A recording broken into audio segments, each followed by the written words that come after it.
Welcome to the Parable of the Vineyard Torah portion live study. My name is Adam, your host. We know that the Most High has called a people out of slumber into belief in his Son, Messiah Yahusha, and to walk as he walked, obedient to the commandments. Join us as we study the Torah line by line so that we may fellowship together, grow, edify, train, and prepare the body of Messiah, the children of Israel, for the return of Messiah Yahusha, to be with him forevermore. O Yahuwah, open thou mine eyes, that I may behold wondrous things out of thy Torah.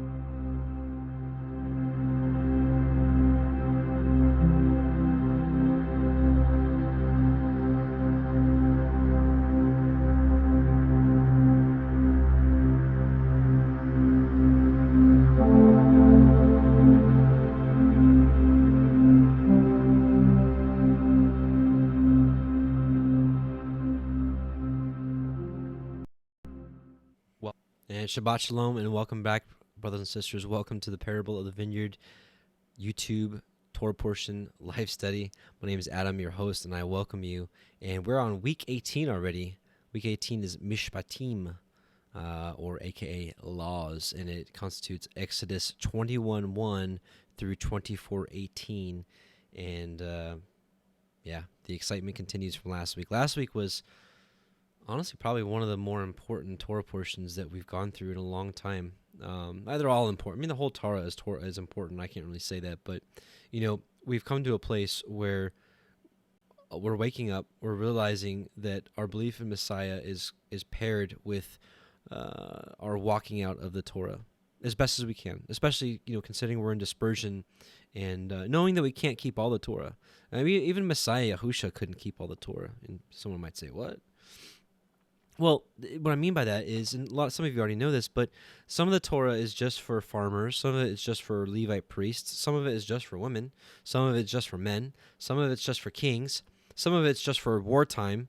So none of us can keep all of it, and especially in dispersion. I mean, think about like Daniel in Babylon. Was he able to keep everything? The text doesn't say, but it's just something to think about.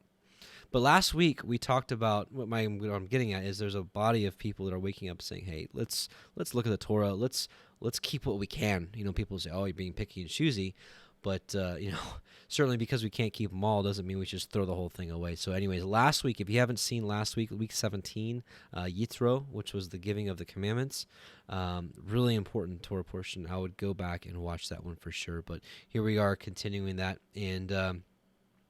I actually made a mistake last week. We stopped at verse 23, and we were supposed to read all the way to 26. So I'll read the last three verses from last week, and we'll continue on this week. And as we go through this, every chapter I'll make mention of the different laws. The 613 laws that are supposedly really, really scary. Oh, by the way, I was doing air quotes. People are starting to say I'm doing hand signs now. So just want to be clear, I was doing air quotes. That's not a satanic symbol. Each chapter I'll be mentioning one of those 613 laws, those scary laws that people have been taught that are bad or bondage or done away with or a multitude of other things. So we'll be doing that as we go along. So just as a disclaimer, I'm a student of the Torah. I'm not some wise old Torah teacher. In this movement of Yahuwah, there's not a whole lot of old elders that have been doing this for 20, 30, 40, 50 years. So a lot of us are in this student realm here with the Torah, and we're all new to the Torah. So basically, I've been called to study the Torah, and I invite you to study alongside with me, and it's just as simple as that. So let's get with a little bit of prayer, and we'll get right to it, because I've already run on for a few minutes. So. Heavenly Father, Yahuwah, we just come before you in Yahusha's name. We just thank you for your word. We thank you for the ability to study it like probably no other generation has, with all the tools at our disposal. So we thank you, and we just pray that you continue to mold our hearts and to root out any evil from our hearts, and just pray for just to strengthen us and our families as we continue to dive headlong into these last days of just filled with darkness. And I just pray that your light be shined upon us, and that the light shine from us as Messiah, Yahusha, instructed us to. So we bless you and thank you, and please open our eyes to behold the wondrous things out of your Torah. Amen and amen. Okay, let's get started. So again, we're going to finish up last week, the 3 verses that I missed. I apologize. I don't know how I did that. And then we'll get right into Exodus 21 and the rest of the portion. So let's get this started. Exodus 20, verse 24, an altar of earth shall you make unto me, and shall sacrifice thereon your burnt offerings, and your peace offerings, and your sheep, and with your oxen. In all places where I record my name, I will come to you, and I will bless you. Now, what's interesting is, his name is now within us, isn't it? He doesn't dwell in Jerusalem. He doesn't dwell in a temple in Jerusalem. He dwells within us. Something to think about. And we are the temple, right? And so there's an altar within us. This altar is not an altar made by man. It's an altar of earth. It's an altar that Yahweh made. And if you will make me an altar of stone, you shall not build it of hewn stone, right? Hewn stone is like they modify it, they cut it, they mold it. For if you lift up your tool upon it, you have polluted it, right? He wants it just the way he made it, the stone the way he made it. Neither shall you go up by steps unto my altar, that your nakedness not be discovered thereon. So just to back that up here's Acts 7:48-49. This is that famous speech from Stephen before he got stoned. Howbeit the Most High dwelleth not in temples made with hands, as saith the prophet, which is Isaiah 66. Heaven is my throne, and the earth is my footstool. What house will you build me, saith Yahuwah? Or what is the place of my rest? It's within us. Amen. And so, speaking of the 613, all these were part of the 613. Turn down the screen brightness a little bit. Okay, so here we go to chapter 1 and part of the Torah portion we're supposed to be in. So in this chapter, verse 2, verse 8, verse 9, verse 10, verse 15, verse 16, verse 17, verse 18, 20, and 28 are all part of the 613 commandments of the Torah. Exodus 21:1. Now these are the judgments which you shall set before them. This is Yahweh speaking to Moses, right? If you obtain an LBRY servant, 6 years he shall serve, and in the 7th he shall go out free for nothing.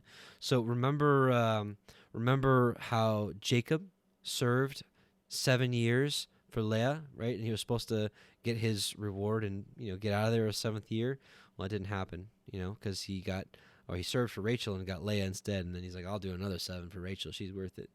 But when we look in the Torah about servant, this isn't like African slave trade, like whipping and and shackles, and this is like a worker. Like honestly, in the same sense, when you work for your boss, you're a servant. You serve that company. That's a servant. So it's like employment, right? If you obtain an LBRY, a Hebrew employee, 6 years he shall serve, and in the 7th he shall go out free for nothing. Right? That's what it's saying. If he came in by himself, he shall go out by himself. If he were married, then his woman shall go out with him. If his master have given him a woman, and she have borne him sons or daughters, the woman and her children shall be her masters, and he shall go out by himself. Now, obviously, in the modern day age we live in, this really isn't all that relevant to the systems that we live in. Maybe one day when we live in New Jerusalem, maybe it'll be like this. But I don't think there will be any servants in New Jerusalem. Just my opinion. I could be way wrong on that, and I'm open to rebuke on that. I'm open to rebuke on anything. I'm just putting it out there. That I may not know what I'm talking about. If his master have given him a woman, and she have borne him sons or daughters, the woman and her children shall be her masters, and he shall go out by himself. And if the servant shall plainly say, I love my master, my woman, my children, I will not go out free. Right? He's like, no, I want to stay here. I like working for you. And I love my wife and my children. I'm not going to do it. Then his master shall bring him unto the judges. He shall also bring him to the door or unto the door post, and his master shall pierce his ear through with an awl, and he shall serve him forever. What's an all? Right here. Right? That is an all. Right there. Right? Punch you through the ear. So what are they doing? It sounds like they're giving him an earring. Is that the beginning source of earrings? Is slavery is a form of servitude? Something to think about. Verse 7. And if a man surrenders his daughter to be a maidservant, she shall not go out as the men servants do. If she please not her master, who has betrothed her unto herself, right, married her, then he shall let her be redeemed. To surrender her unto a strange nation, he shall have no power, seeing he has dealt deceitfully with her. And if he have betrothed her unto his son, he shall deal with her after the manner of daughters. If he take him another woman, her food, her raiment, and her duty of marriage shall he not diminish. So here's where people start getting offended by Torah. You know, we're like, oh, we love his commandments, we love his Torah, and then like record stopping. Polygamy. Oh, I'm offended by polygamy. Listen, I understand that we didn't grow up in a world of polygamy. We actually live in a country that polygamy is illegal. But before you start getting all haughty and start talking against polygamy, listen, it's all over the Torah. It is all over the Torah. And let me just say this. You know, there's laws that, you know, like example, let's say, you know, there's that law that says if a man marry a woman and he die childless, then his brother is supposed to marry her and bring up seed. Now, what if that brother is already married? You know, that's a commandment to have another wife. But what a righteous, you know, command that is so that man doesn't die, you know, seedless, and neither does the woman, right? That's caring for her. It's bringing her in. Otherwise, you know, who would take care of her? I think that's a righteous law. So be careful before you start getting all haughty and start talking against the Torah. Start saying that you love Torah and you want to walk Torah, but then you get offended by Torah because of polygamy. Listen, I'm not a polygamist, and I don't want more than one wife. I think having one wife is enough, personally, honestly. At least in this world, you know, I don't know what it's going to be like in New Jerusalem. Who knows? I don't know. But think about Father Abraham. He had multiple wives. Isaac didn't, but Jacob did. He had officially 4 wives because those the handmaidens, the concubines, excuse me, those are his wives too. He says it when Reuben laid with with Bilhah, right? It said that he laid with his wife. That was his wife. He had 4 wives. Are you going to rebuke Jacob? I'd love to see that. Are you going to rebuke King David? Yeah, right. It's all over the Torah, brothers and sisters. Here's just a little snippet. And I'm not sitting here preaching polygamy. I'm just saying, like, I'm here to defend the Torah. I'm here to say every single thing that came from Torah is good and righteous, including what this says, Deuteronomy 21:15-17. If a man have 2 wives, one beloved and another hated, and they have borne him children, both the beloved and the hatred, and if the firstborn son be heirs that was hated, then it shall be when he maketh his sons to inherit that which he hath, that he may not make the son of the beloved firstborn be the son of the hated, the beloved firstborn before the son of the hated, which is indeed the firstborn. But he shall acknowledge the son of the hated for the firstborn by giving him a double portion of all that he hath, for he is the beginning of his strength. The right of the firstborn is his. So it clearly says here, if a man have 2 wives. Now, is that how Yahweh intended it? Maybe not, because he said, you know, man and woman would cleave to each other, and they shall be one, right? He made Adam and Eve. He didn't make Adam and Eve and Jennifer and, you know, and so on and so forth. But truly, if we're the seed of Abraham and 2 of the 3 original patriarchs were polygamists, how are we going to sit here and condemn it? Seriously. So if you've got that attitude, I would definitely check it and bring it to Yahweh. Even if it offends you, even if you're like, oh, that's horrible, be careful. Be very careful before you mock the Torah. I'm being serious. Okay, that's enough of that. So again, if it says, if he take him another woman, so there's definitely some There's provisions here for polygamy. I don't know what to tell you. And you may hate me or find me atrocious for even backing this up, but I'm telling you, I'm here to back up everything that's written in the Torah. Everything. Every single thing that's written here. And I think that's the kind of place that we need to be in. Exodus 21:11, and if he do not these three unto her, then she shall go out free without money. He that smites a man so that he die shall be surely put to death. And if a man lie not in wait, but Elohim deliver him unto his hand, then I will appoint you to a place whither he shall flee. But if a man come presumptuously upon his neighbor, right? So that, we learn more about this in Deuteronomy about the accidental slaying and the cities of refuge. But if a man come presumptuously upon his neighbor to slay him with guile, you shall take him from my altar, that he may die. And he that smites his father or his mother shall be surely put to death. And he that steals a man and sells him, or if he be found in his hand, he shall surely be put to death. Now listen to this, brothers and sisters. Listen up closely. And he that curses his father or mother shall surely be put to death. It doesn't say here, like, unless they're really bad people and they treated you horribly and you had a horrible childhood. We talked about this last week, about the commandment to honor your father and mother. It doesn't say honor your father and mother if they're good people or if they're righteous people. Listen, you need to even if they're unrighteous people and they're horrible to you, you need to find a way to honor your father and mother. And even if they curse you, don't curse them back.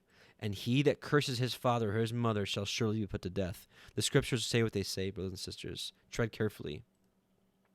And if men strive together, and one smite another with a stone, or with his fist, and he die not, but keeps his bed, if he rise again, and walk abroad upon his staff, then shall he that smote him be innocent.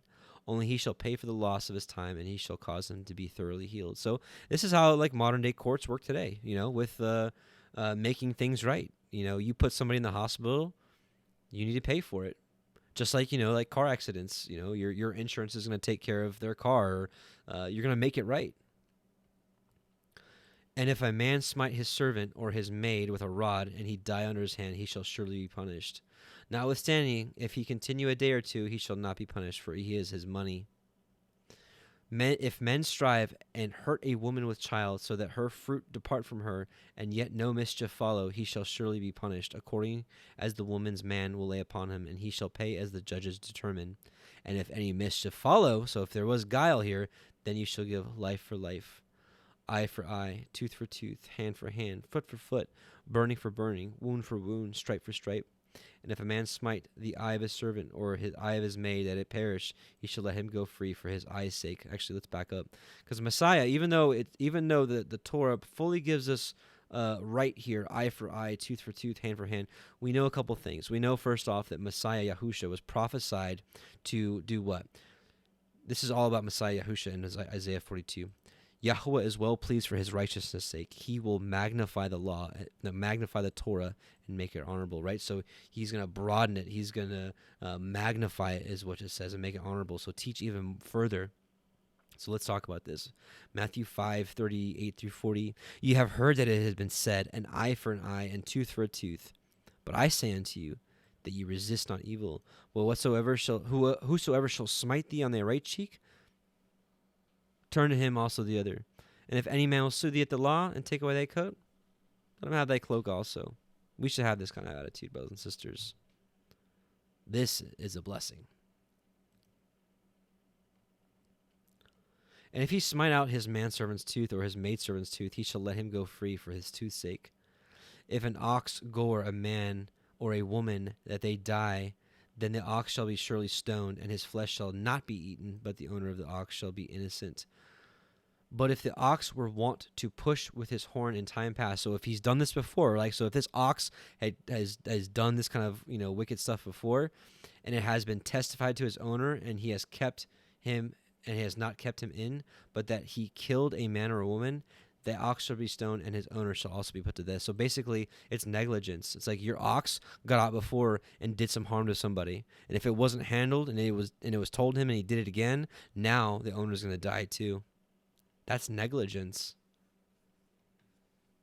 This Torah is to protect people. While sometimes the Torah will punish the individual, it's for the collective. It's for the safety of the collective. Going back to the polygamy thing, it said that David had many concubines. Some of these women, were old and they didn't have children. David gave them seed. He had pity on them. Instead of them just withering away and dying, childless as a widow, David gave them children by being a polygamist. All right, I'm not going to be like a polygamist preacher, I promise you. I'm just saying I'm tired of people. I see it all the time. People sit around and preach Torah. Oh, we love Torah. Oh, we love Torah. And then they'll sit there and mock what's written in the Torah. Be careful. Exodus 21:30. If there be laid on him a sum of money, then he shall give for the ransom of his life whatsoever is laid upon him. Whether he have gored a son or have gored a daughter, according to this judgment shall it be done unto him. Listen, these kind of laws protect the collective. If the ox shall push a manservant or a maidservant, he shall give unto their master 30 shekels of silver, and the ox shall be stoned. And if a man shall open a pit, or if a man shall dig a pit and not cover it, and an ox or an ass fall therein, the owner of the pit shall make it good, and give money unto the owner of them, that the deed of the beast shall be his. Or the dead beast shall be his. And if the ox of one man hurts the ox of another, that he die, then they shall sell the live ox and divide the money of it, and the dead ox also shall they divide. Or if it be known that the ox has used to push in past time, and his owner has not kept him in, he shall surely pay ox for ox, and the dead shall be his own. If a man shall steal an ox or a sheep and kill it or sell it, he shall restore 5 oxen for an ox, and 4 sheep for a sheep. If a thief be found breaking up, and be smitten that he die, there shall no blood be shed for him. If the sun be risen upon him, there shall be blood shed for him, for he should make full restitution. If he have nothing, then he shall be sold for his theft. If the theft be certainly found in his hand alive, whether it be ox or ass or sheep, he shall restore double. If a man shall cause a field or vineyard to be eaten, and shall put in his beast, and shall feed in another man's field, of the best of his own field, and of the best of his own vineyard shall he make restitution. If fire break out and catch in thorns, so that the stacks of grain or the standing grain or the field be consumed therewith, he that kindled the fire shall be surely make restitution. Right? So these are all good things, right? The person that's guilty takes the punishment. If a man shall deliver unto his neighbor money or stuff to guard, and it be stolen out of the man's house, if the thief be found, let him pay double. If the thief be not found, then the master of the house shall be brought unto the judges to see whether he have put his hand unto his neighbor's goods.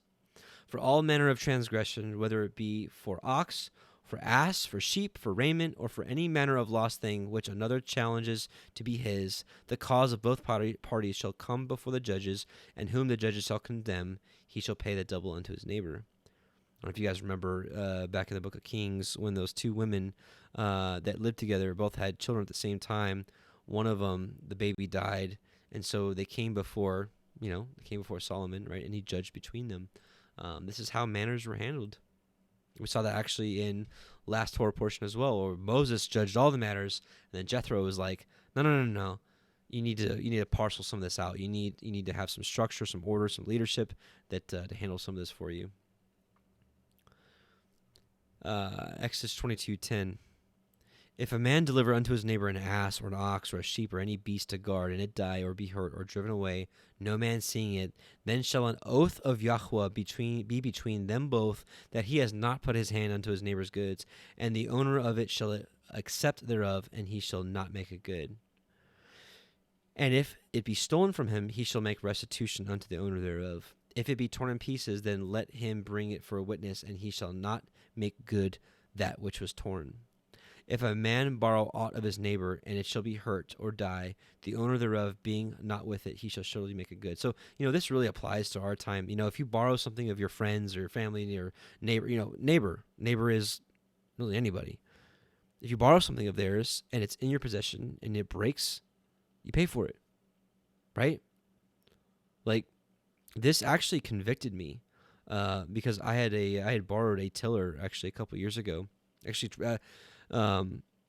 prepping for this Torah portion.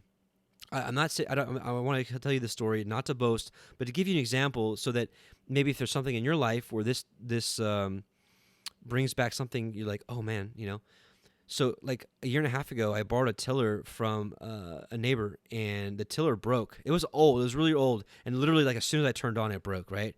So I was like, and they're like, oh no, don't worry about it. It was really old. Blah blah blah. I was like, okay. And like a year and a half ago, I was super broke. Right. So I didn't have much money. So I was like, okay, yeah, thank you so much. I appreciate it. But prepping for this, I read this, and I was like, no. Especially since I'm not penniless like I was a year and a half ago.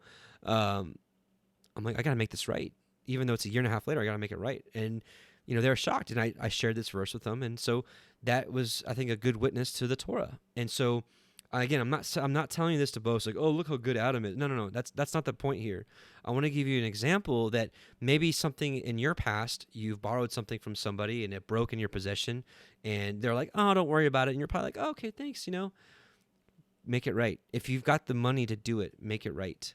Make it right as soon as you can. Share this verse with them, and what an awesome, even if it was years ago, what an awesome testimony to what Torah does, right? So anyways, just keep this in mind for the future. If you ever have something of somebody's and something happens to it, it's on you. It's on you, period. But if the owner thereof be with it, he shall not make it good. If it be a hired thing, it came for his hire. No, let's see. Okay. And if a man entice a maid that is not betrothed and lie with her, he shall surely endow her to be his woman. If her father utterly refuse to give her unto him, he shall pay the money according to a dowry for virgins. You shall not suffer a witch to live. And people. This is one of the 613 laws that people will mock me for, and I'm sure when you tell them, I love the Torah, I love the commandments. They'll quote this and be like, well, there's witches out there. Why aren't you killing them?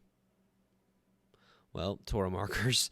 We are in dispersion. We live in modern-day Egypt, a daughter of Babylon, with different governing rules. We can't just go around and exacting this. And this is for a community of Torah believers. So, like, let's say we weren't living under the laws of America, and we were living in our own Torah community, and all of a sudden someone wanted to become a witch.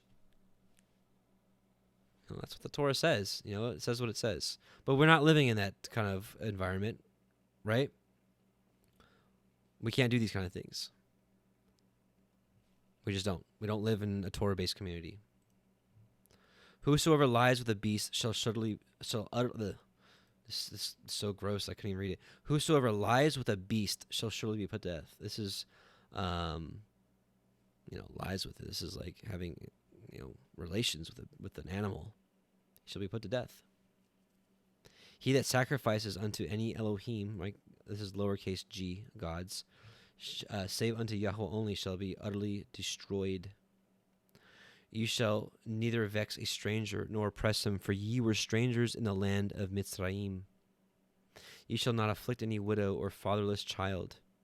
If you afflict them in any wise, and they cry at all unto me, I will surely hear their cry. Let's read a small passage from one of my favorite books, 2 Esdras, chapter 2, 20 through 23. Guard the rights of the widow, secure justice for the fatherless, give to the needy, defend the orphan, clothe the naked, care for the injured and the weak. Do not ridicule a lame man, protect the maimed, and let the blind man have a vision of my splendor. Protect the old and the young within your walls. When you find any who are dead, commit them to the grave and mark it, and I will give you the first place in my resurrection. Amen. Verse 24, and my wrath shall wax hot, and I will kill you with a sword, and your women shall be widows, and your children fatherless. If you lend money to any of my people that is poor by you, you shall not be to him as a usurer, neither shall you lay upon him usury. This is interest, right? If you lend somebody money, if you lend somebody $100, they will repay you $100. It doesn't need to be 105, 110. It doesn't need to be 200, right? We're not little loan sharks here. By the way, I meant to mention, or in this chapter, chapter 22, part of the 613 is verse 6, verse 7, verse 8, verse 9, verse 14, verse 15, verse 17, verse 20, verse 21, 24, 25, which we just read, 26, 27, 28, and 30. So a lot of these laws are all stacked in these couple chapters we're reading tonight. Verse 26, if you at all take your neighbor's raiment to pledge, you shall deliver it unto him by that the sun goes down. For that is his covering only, it is his raiment for his skin. Wherein shall he sleep? And it shall come to pass, when he cries unto me, that I will hear, for I am gracious. You shall not revile the Elohim, nor curse the ruler of your people. Now, this is a really interesting passage. This is that same lowercase g gods. It says, you shall not revile the gods, right? What does the word revile mean? Let's take a look at it. To assail with scornful or abusive language, right? Scold. To use scornful or abusive language. So while we're not to worship other gods, not to, bow down to them, not to serve them, we're also not to curse them. Because they do exist. There are other little lowercase g gods. These are these fallen angels, right? They came to earth, mated with women, created giants, mingled with men, and created the religions, for people to serve. This is a really interesting passage. So we shouldn't curse them either. And I've been guilty of this. I've cursed Satan before. What do the scriptures say? This is Ecclesiasticus 21:27, aka the book of Sirach. When the ungodly curseth Satan, he curseth his own soul. So it does say that the ungodly curseth Satan, but I don't think we're supposed to be cursing him either. Check this out. Michael didn't, the archangel, right? Jude 9. Yet Michael, the archangel, when contending with the devil, he disputed about the body of Moses, durst not, so it didn't even think to bring against him a railing accusation, but said, Yahuwah rebuke you. So I'm not going to be cursing Satan. I'm just not going to be doing it. So it says here, you shall not revile, right? Scorn or scold the Elohim, nor curse the ruler of your people. So I'm not going to get on the bandwagon of cursing Trump, regardless of what or who I think he is.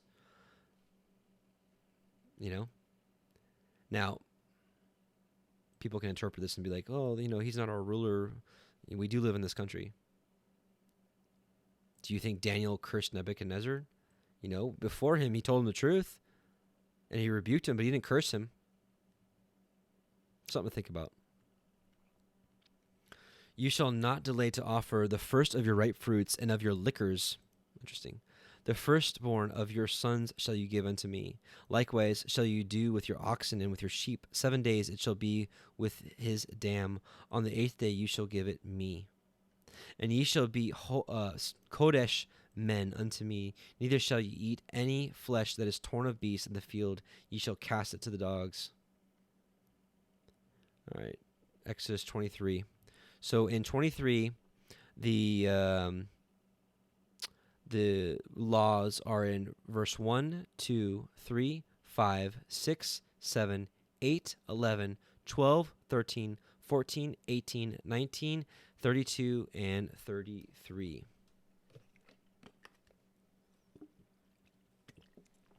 You guys still with me?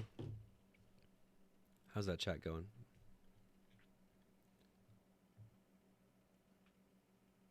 All right. Looks like everybody's okay. All right. Everybody's awake. Excellent. Exodus 23:1. You shall not raise a false report. Put not your hand with the wicked to be an unrighteous witness. Don't lie. This isn't just like in a court setting. Don't be a liar. Don't be a slanderer. Don't tell false tales. Remember, I'm not just sitting here on a soapbox. I'm talking to myself too. You shall not follow a multitude to do evil, neither shall you speak in a case to decline after many to pervert judgments. So this is interesting for today's time. You should not follow a multitude to do evil. Think about like modern day riots and protests and all those kind of things. Maybe not a peaceful protest, right? But definitely these riots that we're seeing where people are like trashing stuff and throwing stuff at police officers and busting out windows and starting trash can fires and stuff, right? We're not to be part of these riots, and I think you guys know it's plain to say, but might as well mention it. Neither shall you countenance a poor man in his cause. If you meet your enemy's ox or his ass going astray, you shall surely bring it back to him again. Look at these righteous laws, right? If you've got a neighbor down the street, like a literal neighbor, like down the street, and like you don't like them or whatever, or they hate you or they cursed you, or whatever, and you see their dog get out or the cat, whatever, go get it. Go get it. Go get it. By doing good to those that hate you, you will heap coals on top of their head, as the scripture says. 23:5. If you see the ass of him that hates you lying under his burden and would forbear to help him, you shall surely help with him. Right? I don't care. Yahweh's like, I don't care if you hate him. You're going to help him. You shall not pervert the judgment of your poor in his cause. Keep far from a false matter, and the innocent and the righteous slay you not, for I will not justify the wicked. And you shall take no gift, for the gift blinds the wise and perverts the words of the righteous. So this is totally like, I can imagine, like our legal system, where they take gifts and bribes and, wickedness in spiritual places, own these people with money. And you shall not oppress a stranger, for you know that the heart of a stranger, seeing you are strangers in the land of Mitzrayim. All right. 23:10.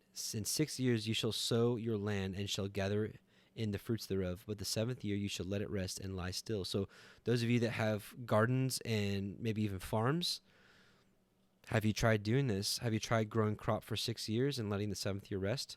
Who knows? What if Yahweh, doubles your harvest the next time you do this in the 6th year or the 1st year? This is having trust in him. Not for those of you, especially you that are farmers, or those of you that rely on their crops to eat. This is a big way to trust Yahweh. To not plant, to let the land rest in the 7th year, that the poor of your people may eat, and what they leave, the beasts of the field shall eat. Right. So you're supposed to let the poor people glean it. So when they would do a harvest, and we saw this in the book of Ruth, when when they would harvest, they would, there would be like little droppings left, right? And instead of gathering those two, they would leave those for the poor. Same thing when they gathered from like a vineyard, they'd grab all the grapes, but there would be like a grape here, a grape there. You leave that to let the poor glean, right? Gleaning was like gleaning it clean, right? Just getting the rest of it. In like manner, you shall deal with your vineyard. Oh yeah, here it is. Deal with your vineyard and with your olive yard. 6 days you shall do your work, and on the 7th day you shall rest, that your ox and your ass may rest, and the son of your handmaid and the stranger may be refreshed. And Amen and HalleluYah for Shabbat. It's good to be with you all. And in all things that I have said unto you, be guarded, and make no mention of the name of the other Elohim, neither let it be heard out of your mouth. And listen, I got super convicted about this scripture, about this verse here, talking about the wandering stars, or AKA what science calls the planets. Those are all false god names, and so I don't know how to talk about them now.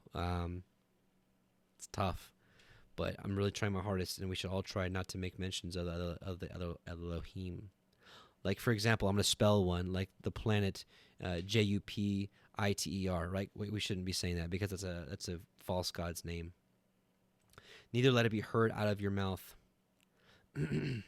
Right? 3 times you shall keep a feast unto me in the year. You shall guard the feast of matzah, right? Unleavened bread. You shall eat matzah, unleavened bread, 7 days as I have commanded you, in the time appointed of the month Aviv. For in it you came out of Mitzrayim, and none shall appear before me empty. Mitzrayim is Egypt, for anyone that's new. And the feast of Katsir, harvest, first fruits of your labors, which you have sown in the field, and the feast of Asif, in gathering, which is at the end of the year, when you have gathered in your labors out of the field. 3 times in the year all your males shall appear before Adonai Yahuwah. You shall not offer the blood of my sacrifice with chametz, leavened bread, neither shall the fat of my sacrifice remain until the morning. The first fruits of your land you shall bring into the house of Yahweh Elohika. You shall not seed a kid in his mother's milk. Now, Judaism takes this really far, and this is basically saying, they say you can't have meat and cheese together. It's crazy. Like, so you can't have a cheeseburger. It's crazy. That's not what it's saying. It's literally just trying not to be like, this would be sick and demented if you see, like, you cook the kid of a goat, right? Like if you were to boil it in its mom's water, in its mom's milk, like that's just demented, twisted. But it's not telling you can't have a cheeseburger or other things that mix meat and cheese together. 23:20. Behold, I send an angel before you to guard you in the way and to bring you into the place which I have prepared, which I do believe this angel spoken of as YHWH. I believe it was YHWH that guided them in the pillar of cloud by day and the pillar of fire by night. Beware of him and obey his voice. Provoke him not, for he will not pardon your transgressions, for my name is in him. My name is in him. John 5:43-46. I am come in my Father's name. My name is in him. I am come in my Father's name, and ye receive me not. If another shall come in his own name, him ye shall receive. How can ye believe which receive honor one from another, and seek not the honor that cometh from Elohim only? Do not think that I will accuse you to the Father. There is one that accuseth you, even Moses, in whom ye trust. For had ye believed Moses, ye would have believed of me, for he wrote of me. He sure did. Beware of him, and obey his voice. Provoke him not, for he will not pardon your transgressions, for my name is in him. But if ye shall indeed obey his voice, and shall do all that I speak, then I will be an enemy unto your enemies, and an adversary unto your adversaries. Amen. For my angel shall go before you, and bring you into the Amorim, and the Chittim, and the Perizim, and the Cananim, and the Chavim, and the Yevusim, and I will cut them off. These are all the inhabitants of Canaan. You shall not bow down to their Elohim, nor serve them, nor do after their works, but you shall utterly overthrow them, and quite break down their images. We saw King David doing this very well. Every time he had a victory and went into a new city, he broke down their images. That was the first thing he did. Awesome. And ye shall serve Yahweh Elohim, and he shall bless your bread and your water, and I will take sickness away from the midst of you. There shall nothing cast their young, nor be barren in your land. The number of your days I will fulfill.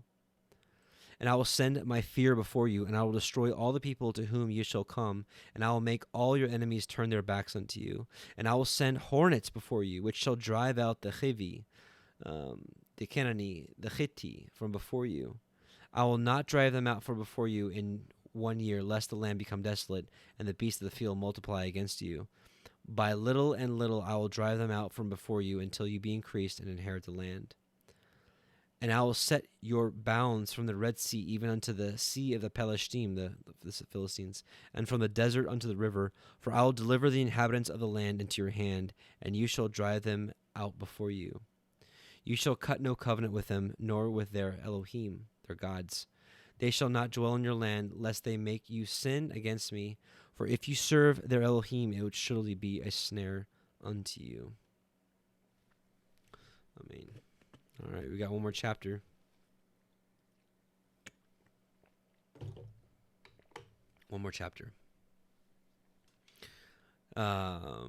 Exodus 24:1. And I don't have a whole lot of notes here because it's kind of just, you'll see. And he said unto Moshe, Come up unto Yahweh, you, Aharon, Nadav, Avihu, and 70 of the elders of Yisrael, and worship you afar off. And Moshe alone shall come near Yahweh, but they shall not come nigh, neither shall the people go up with him. And Moshe came and told the people all the words of Yahweh, and all the judgments, and all the precepts, and all the judgments, and all the people answered with one voice and said, All the words which Yahweh has said we will do. And Moshe wrote all the words of Yahweh, and rose up early in the morning, and built an altar under the hill, and 12 pillars according to the 12 tribes of Yisrael. And he sent young men of the children of Yisrael, which offered burnt offerings and sacrificed peace offerings of oxen unto Yahweh. And Moshe took half of the blood and put it in basins, and half of the blood he sprinkled on the altar. And he took the CEPHER, the book of the covenant, and read it in the audience of the people. And they said, all that Yahweh has said we will do and be obedient. And Moshe took the blood and sprinkled it unto the people and said, behold, the blood of the covenant which Yahweh has cut with you concerning all these words. Then went up Moshe and Aharon and Nadab and Abihu and 70 of the elders of Yashrael, and they saw the Elohai of Yashrael, and there was under his feet as it were a paved work of a sapphire stone. HalleluYah. And as it were the body of the heavens and his clearness. So there was a study done by My House Ministries, basically pointing out that the firmament is sapphire. That's why the sky is blue, right? The dome firmament that's up above us, that's set on pillars, that's sapphire. The commandments were sapphire stones. The throne of Yahweh is of sapphire. And it's also one of the reasons why we have the blue strand in our tzitzit, right? That's why the command for the tzitzit is to have the blue. It should remind us of the blue sapphire stones of the commandments and the throne of Yahweh and the firmament. And upon the nobles of the children of Yashrael he laid not his hand. Also they saw Elohim and did eat and drink. And Yahweh said unto Moshe, come up to me into the mount and be there, and I will give you the sapphire stones and a Torah and commandments which I have written, that you may teach them. And Moshe rose up, and his minister Yahusha, Joshua, as we know as Joshua. And Moshe went up into the mount of Elohim. And he said unto the elders, tarry ye here for us until we come again unto you. And behold, Aharon and Horai are with you. For if any man have any matters to do, let him come unto them. And Moshe went up unto the mount, and a cloud covered the mount. And the glory of Yahweh abode upon Mount Sinai, and the cloud covered it 6 days. And on the 7th day he called unto Moshe out of the midst of the cloud. And the sight of the glory of Yahweh was like a devouring fire on top of the mountain in the eyes of the children of Yashrael. And Moshe went into the midst of the cloud, and got him up into the mount. And Moshe was in the mount 40 days and 40 nights. And that is the end of Torah portion week 18, brothers and sisters. I pray it was a blessing to you. I know it's always a blessing to conduct these, and it's just an honor to do these with you. So I'm just going to hang out with the chat for probably just a few minutes, just say shalom to a few of you. We're going to pray out and play the Song of Moshe, and we're going to I'm going to hang this up, and I'm going to probably head to bed. I am ready to Shabbat. Well, this is Shabbat and Shalom for me, but I'm ready for the laying down part. Sister Camilla says, the sea of glass, where we will sing the song of Moshe. HalleluYah and Amen. Amen, amen. Judy Gonzalez, Christine Race, Melina Washington. Man, I have seen you here time and time again. Welcome back, sister. Sister Aaron James, thank you for all the moderators, all those in the blue. Thank you for helping lead the chat. Sister Psalm 119. Good to see you, sister. And I hope we can meet for lunch when you come down in the area. Christine Race, Ann Town, Kevin and Katie Nitta. Michael Griffith, David Shearer. By the way, any of you moderators out there that have not emailed David Shearer is the leader of the moderators. And any kind of word that I've got to pass down to y'all, David does that on my behalf. So if you guys, I've been adding moderators lately. If you have not given David your email, please email him. And David, if you would put your email address in the chat so they can write that down for any new moderators. Windfeather, Lila Silverstein. Hey, I've been seeing a lot of your comments, sister. Praise Yah for the wisdom he's given you. Sister Jen Callahan. I want everybody, please lift up Sister Jen Callahan. She has taken over all the graphic designs of Parable of the Vineyard. The last thing I was doing graphics-wise was the thumbnails, but for the covers for these videos, I'll probably keep doing the Torah portions because they're just simple and easy. But Sister Jenna does all the graphics on the Parable of the Vineyard Facebook page, and she's now going to be doing the for the videos as well. So I'm so blessed to have you aboard, Sister Jen Callahan, and I praise Yahuwah and thank Him for you and for what you do for the ministry. So thank you very much, and I pray that you guys would lift her up as well and thank her for her service to helping us.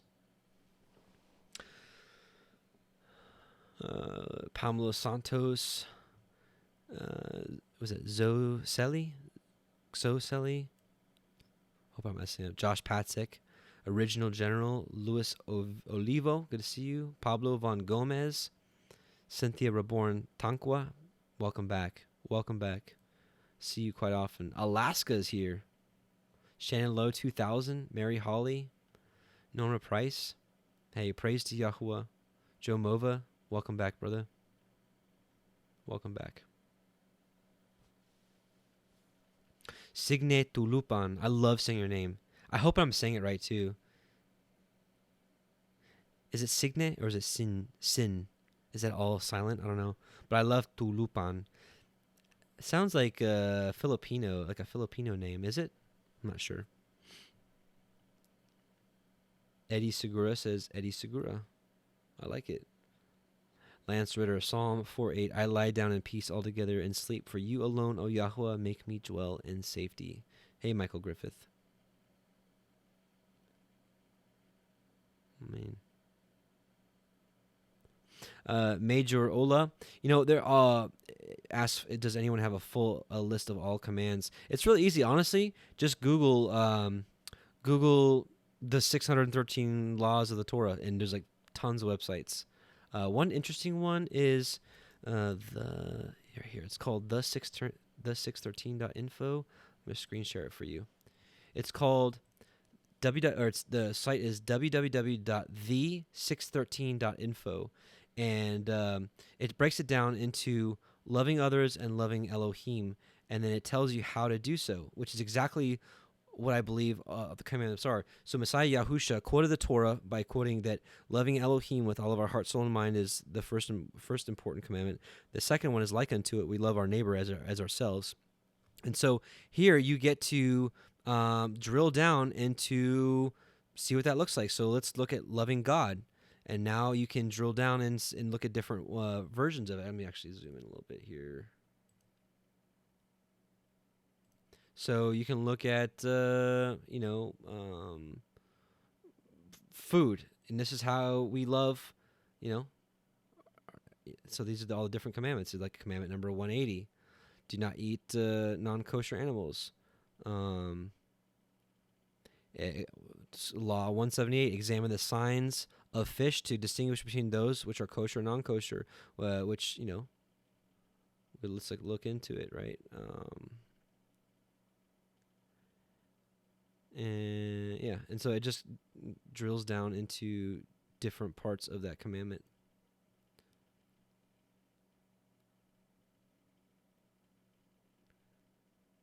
And then it brings you to the actual commandment. These you may eat, whatever is in the water, all that have fins and scales, those in the water, in the seas, or in the rivers, you may eat. Leviticus 11:9. Right? So then we can go back. Like, all right, I want to look at a different section. You just keep going back, and you're like, no, I want to talk about loving others. You can look at sexual purity and look at all the different laws in there. So, again, this is the613.info, and we'll put that in here. B Slings says, just arriving, what's on the screen? It's called the 613.info, and it's all the 613 commandments broken down in a pretty cool little interactive little deal there. Yeah. So, tu lopas. Okay. I was way off. She said Greek. I thought it was Filipino. I had a Filipino friend with a very similar name. His name was Ray Kalupitan. So it's not that similar. It's kind of close. Beastling says, I started to create my own 613 list. That's awesome. Awesome. So, all right, brothers and sisters, we're going to end this Torah portion. We're going to do a quick prayer and thank Abba for allowing us to study his word. And we're going to end with the song of Moshe. Again, praise and honor to Yahuwah for giving the song to Moshe to sing. I'm sure he put it in his heart to sing it. I want to thank our departed brother Alan Horvath, who sang the song so well. And I want to thank Sister Jill Weiland for putting the lyrics on screen. And I want to thank Sister Camilla, for putting this in front of me. So anyways, let's end tonight, and I can't wait to continue on with Shabbat. Actually, I'm going to stay up and read a little bit of scripture and get my eyes a little more tired. And looking forward to waking up. Remember, for those of you that joined us on the Psalm 119 live stream, try to remember Psalm 119 every day, maybe at least for a couple of weeks, and see where it goes. So, let's bow our hearts. Heavenly Father, Yahweh Most High, we just come before you in Yahusha's name. We thank you for your word, Yeshua HaMashiach, our Messiah. We thank you for calling us unto your commandments, your Torah, to walking as Messiah walked. O Abba, open our eyes that we may behold wondrous things out of your Torah and learn and grow thereby. Abba, I just pray that you continue to work on all of our hearts, that you continue to put your Torah before us, that we may walk the straight and narrow path, deviating not to the left or to the right. Abba, I know a lot of us are going through some trials. Abba, we don't ask you to take us out of the trials, but to strengthen us so that we can overcome. We know that you are our healer. You are our everything. You're our rock, our salvation, our shield, our buckler, our high tower, our salvation, everything. Just thank you. Thank you for everything you've done for us. Thank you for even just creating us and the world to live in, the earth to live in. We just can't wait to spend eternity with you. But in the meantime, we just pray that we occupy righteously. Help us, Abba. Take any evil out of our hearts. We love you. We bless you. And we thank you for this Shabbat. We don't thank you enough for this Shabbat. A true day of rest set apart unto you. Thank you for giving us that sign between us and you to know that we are yours by your Shabbat. We love you. We honor you and praise you in Yahusha's name. HalleluYah, Abba. Amen and amen. All right, brothers and sisters. Pray this was a blessing. And we're going to finish up with the Song of Moshe. And, we'll see you soon. Shalom. Shabbat shalom.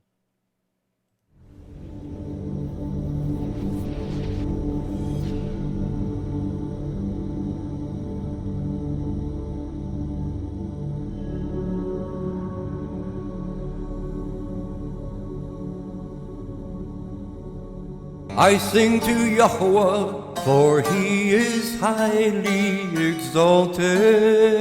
The horse and its rider he has thrown into the sea. Yah is my strength and song, and he has become my deliverance. He is my El, and I praise him, Elohim of my father, and I exalt him. Yahweh is a man of battle, Yahweh is his name. He has cast Pharaoh's chariots and his army into the sea, and his chosen officers are drowned in the sea of reeds. The depths covered them, they went down to the bottom like a stone.